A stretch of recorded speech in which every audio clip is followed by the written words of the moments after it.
The cabin feels ordinary in the way only routine can be.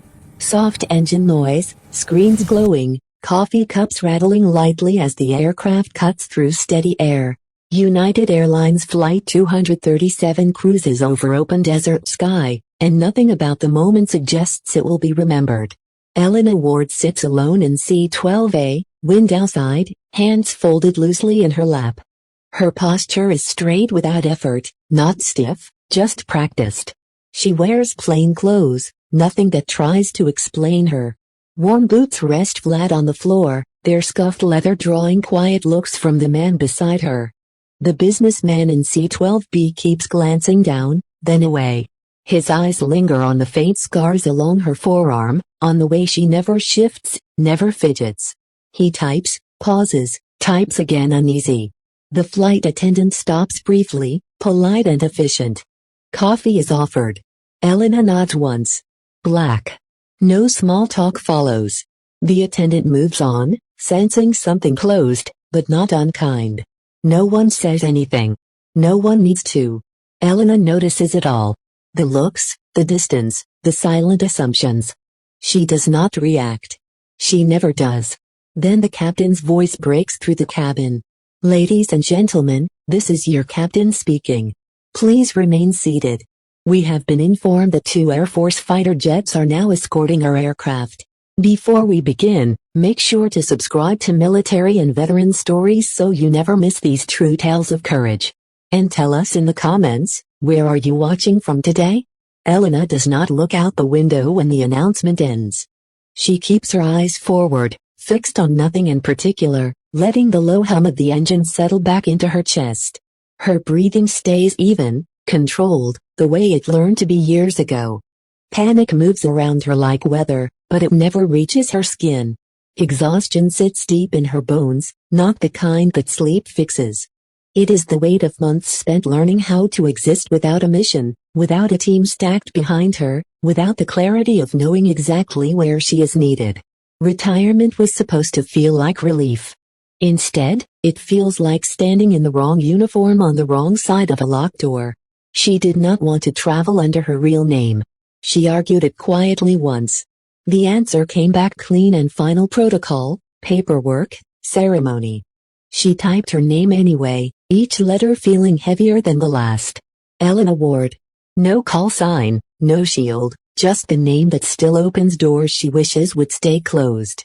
Her injury announces itself only in small ways. A stiffness when the plane shifts. The careful angle of her leg when she crosses it. Anyone watching closely might notice the way she adjusts before discomfort has a chance to show. No brace, no limp, nothing dramatic, just the memory of pain that has not entirely learned how to leave. Around her, the cabin has changed tone. Whispers replace murmurs. People glance toward the windows, then back at their phones, then toward her boots again. The businessman beside her sits a little straighter now, shoulders tight. She can feel his questions without hearing them. Is she dangerous? Is she involved? Is she the reason something is wrong? At best, they think she is former military. At worst, they think she is the problem. Her phone vibrates once against her thigh. She does not rush to answer it. She waits a breath, then another, as if delay might soften what is coming. When she looks, the name on the screen pulls something tight behind her ribs. Captain Noah Reed. She stares at it longer than she should. Noah was her team leader for 7 years. Not a loud man, not a sentimental one. He led the way she respected most. By standing where things broke first, by speaking last, by knowing when silence carried more weight than orders. The message is short. Tomorrow is still on. I know you don't want it. I know why. Just don't disappear on me. No rank, no call sign. Just the voice of someone who has stood next to her when words ran out. She types back with one hand, thumb steady. I'll be there. Nothing else. No reassurance, no explanation. She locks the screen before she can add something she would regret. The truth sits heavy in her chest. She does not want to be remembered. Memory turns people into stories, and stories smooth over the parts that still wake her at night. She does not want applause for moments that ended with empty spaces in a formation. She does not want her name spoken without the names that should follow it. She believes her usefulness ended the day she stepped out of the medical boardroom with a piece of paper and a handshake. They called it honorable. They called it necessary. They did not call it easy. She nodded, thanked them, and walked out without looking back. What she never learned how to say out loud is that public honor frightened her more than public judgment ever could. Judgment fades. Applause lingers. Applause asks you to stand still and accept things you are not sure you deserve. The plane moves smoothly through the sky, escorted now by shapes most passengers are too distracted to truly understand. Elena does not look at them yet. She already knows they are there. She can feel the tension in the air, the subtle shift in rhythm that tells her something has been set in motion. Behind her, a man clears his throat. Somewhere ahead, a child asks a question that goes unanswered. The cabin is full of people trying to decide whether to be afraid or impressed. And none of them imagine the truth. None of them imagine that the woman sitting quietly by the window, the one they have already judged and dismissed in their own ways, is the reason the sky has begun to pay attention. Elena remains still, eyes forward, hands calm. She has learned that staying quiet does not make you invisible. It only delays the moment when the world decides to remember.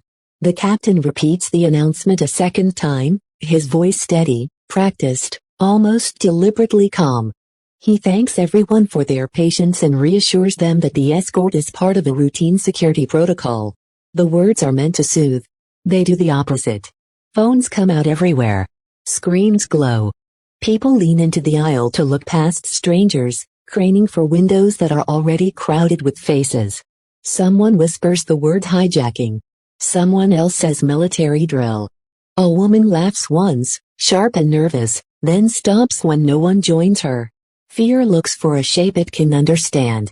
It does not find one. Elena stays seated. She does not reach for her phone. She does not turn toward the windows with the rest of them. She knows what panic sounds like, and this is not it yet. This is confusion, looking for permission to become something worse. The businessman beside her finally turns his head fully toward her. Not openly, not accusing, just enough to confirm a thought. He looks at her boots again, then at her hands. He notices how still they are. That unsettles him more than scars ever could. Across the cabin, a man mutters that escorts only happen when something is wrong.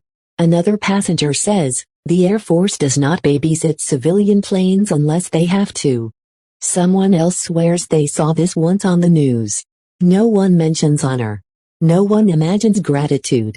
They are all looking for danger. Elena finally shifts her gaze to the window. The fighter jets sit just off the wing, close enough now that she can read their posture. They are not loose. They are not aggressive. Their spacing is precise, disciplined, protective. This is not a response to a threat inside the aircraft. This is containment, but not the kind born from fear. She tracks the lead jet first. Angle, distance, speed. The pilot is holding steady, matching the airliner's movement with deliberate restraint. No show, no intimidation. The second jet mirrors perfectly. This is an escort that expects to be seen. Her jaw tightens just slightly. This is not routine. The cabin grows louder as the silence breaks down. Questions rise without answers. A man who rose up stands and is told firmly to sit back down. A flight attendant moves through the aisle with a smile that is stretched thin, repeating the same phrases. Please remain seated. Everything is under control. Elena feels the shift before it happens. The subtle change in the air. The way attention starts circling instead of scattering. She has been in rooms like this before. Moments before truth breaks through the surface. She pulls her phone from her pocket at last, angling the screen low. She does not use the open network. She opens a secure channel that has not seen use in months. The contact she selects answers faster than she expects. Maya. Lieutenant Colonel Maya Chen's voice comes through clean without preamble. Where are you? Elena keeps her voice low even. Commercial flight. San Diego to Washington. Being escorted. There is a pause. Not long. Just enough. That's not routine. Maya says not for that airspace. Not like that. Elena watches the jet hold position unwavering. What is it then? Another pause. Then Maya exhales. Slow. I'm checking. Stay where you are. The word stay almost makes Elena smile. Old habits die hard. Around her, the cabin's energy tightens further. People begin pointing. Someone whispers that the jets are getting closer. They are not. They have been exactly the same distance the entire time. Fear does not care about accuracy. The businessman beside her finally speaks. Just one sentence offered carefully. Do you think we're in danger? Elena turns her head toward him for the first time. She meets his eyes without expression. No, she says. The certainty in her voice does not comfort him. It unsettles him. He nods anyway and looks away. Her phone vibrates again. Maya is back. I need to ask you something, Maya says, and her tone has changed. This is not curiosity. This is confirmation forming. Go ahead. Are you flying under your real name? The question lands hard, not loud, heavy. Elena does not answer immediately. She looks back out at the sky, at the jets holding their line, at the precision that feels suddenly personal. Yes, she says finally. Maya swears under her breath. Elena hears it clearly. That explains it. Explains what? There is another pause, longer this time. Then Maya speaks carefully, choosing words the way officers do when they are crossing a line between systems. Your name is flagged, Elena. Not as a threat, as a priority. High value. Protective protocols. Elena feels something hollow open in her chest. That doesn't make sense, she says. I'm retired. Retire doesn't erase you, Maya replies. Especially not from joint databases. Especially not after everything. Elena closes her eyes briefly. Everything is a word people use when they do not want to list names. The cabin swells again, voices overlapping now. Someone claims they saw more jets. Someone else says the pilot is lying. A man laughs too loudly and says, "This is insane." Phones are filming everything. Somewhere behind Elena, a woman starts to cry quietly. What would you have done in her place? Would you correct them or would you stay silent? Elena opens her eyes. Maya is still talking. If the manifest was checked, Maya continues, and your name came up, then this escort isn't about what might happen. It's about making sure nothing does. Elena presses her thumb against the edge of her phone, grounding herself. I didn't ask for this, I know, Maya says, but the system doesn't care what you ask for. It cares what you represent. Elena almost laughs at that. Represent. She has spent months trying not to represent anything at all. She ends the call without ceremony and slips the phone away. She does not want to know more. Knowing more means acknowledging what is already unfolding. The cabin begins to quiet, not because fear is gone, but because something else is replacing it. Curiosity sharpens. Eyes drift toward her again, not with suspicion this time, but with calculation. People are starting to ask a different question. Who, a retired Marine a few rows back, leans into the aisle, studying the way Elena sits, the way she breathes. He does not look afraid. He looks thoughtful, like someone recognizing a pattern. The businessman beside her shifts, suddenly aware of his own posture. He straightens his jacket, clears his throat again. Elena feels the weight of the moment pressing in from all sides. She wants to stay quiet. She wants to remain just another passenger who happens to be sitting near the window when something unusual happens. But the sky does not behave like this for no reason. She believes she no longer matters. She has believed it every day since she walked away from the only job that ever fit her. The system does not share that belief. Outside, the jets hold formation, unwavering, patient. Inside, the cabin waits, and Elena Ward sits still, knowing the distance between anonymity and memory has just closed, whether she wants it to or not. The cockpit door stays closed, but the change reaches the cabin anyway. It comes through the intercom first, not in words, but in timing. A brief pause before the captain speaks to air traffic control. A clipped acknowledgement where there should have been routine chatter. The kind of restraint that tells experience steers something has shifted just beyond civilian awareness. Elena hears it immediately. She tilts her head a fraction, listening past the noise of the cabin, past the anxious murmurs toward the rhythm underneath. The plane is steady, but the coordination around it has tightened. She can feel it the way she used to feel. Pressure changes before contact. Nothing dramatic, just intense sharpening. Outside a window, the two fighter jets adjust their spacing. It is subtle enough that most passengers miss it entirely. They are closer now, more aligned, flying with a precision that leaves no room for improvisation. This is no longer a courtesy presence. This is deliberate. The cabin notices something, even if no one can name it. The panic from earlier does not return. Instead, a quieter tension settles in, heavier and more controlled. People stop talking over one another.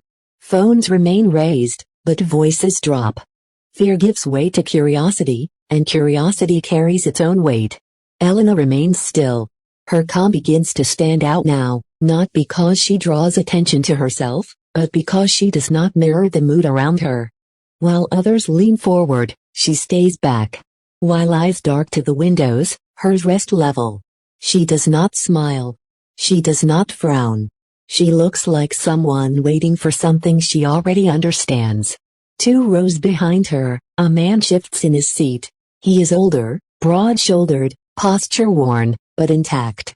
His cap is plain except for a faded emblem most civilians would miss. He does not look at Elena's boots. He does not look at her clothes. He watches her shoulders, the set of her spine, the way her head moves when the engines change pitch. Recognition does not come all at once.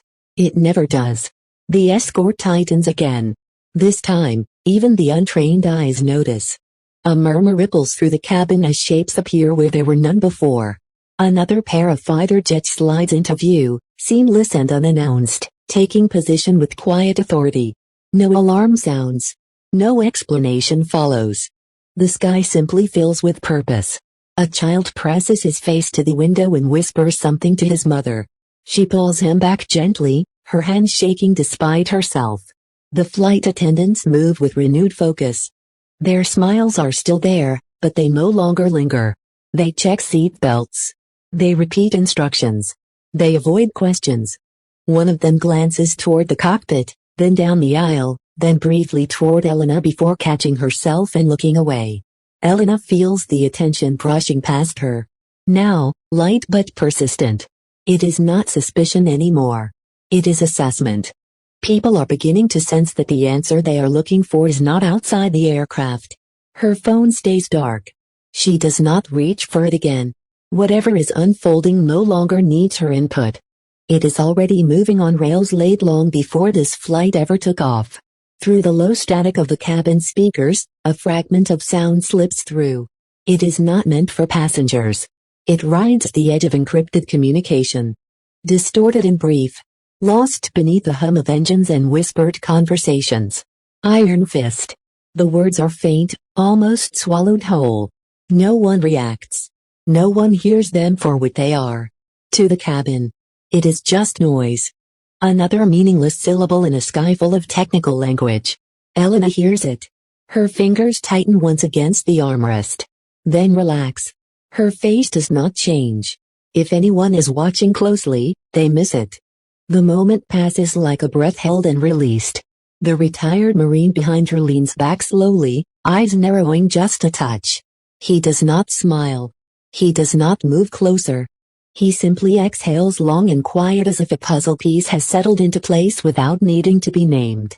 The businessman beside Elena shifts again, glancing at her with a different expression now. Not fear, not judgment, something closer to uncertainty. He opens his mouth as if to speak, then thinks better of it and turns back to his screen. No explanation comes. The captain does not address the additional jets. The cockpit remains silent.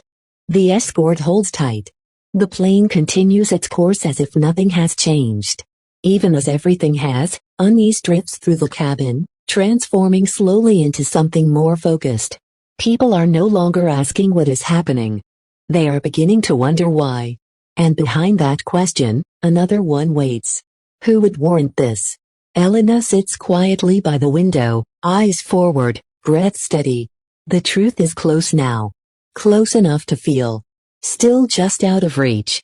And the sky, disciplined and patient, keeps its secret a little longer. The call does not come through the cabin speakers. It comes through Elena's phone, vibrating once, sharp and deliberate, as if it knows exactly how much noise it is allowed to make. She does not answer immediately. Around her, the aircraft hums on, held steady by forces no one inside can see.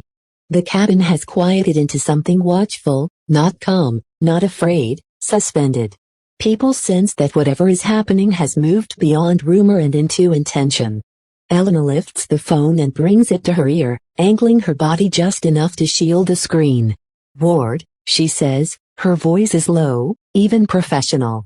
"Commander Elena Ward," a voice replies, clipped and precise. "This is Lieutenant Colonel Jack Hayes, United States Air Force. Call sign Viper. I am led on your escort." Elena exhales through her nose, barely noticeable. "Go ahead." There is no rush in his tone. No alarm. Just control. "Commander, I need to confirm identity for protocol. Can you verify your call sign?" For a moment, the plane feels very small. Elena looks out the window again. The lead jet holds position perfectly aligned with the wing. She can almost imagine the pilot inside, helmeted head turned just enough to look back at the aircraft he is guarding.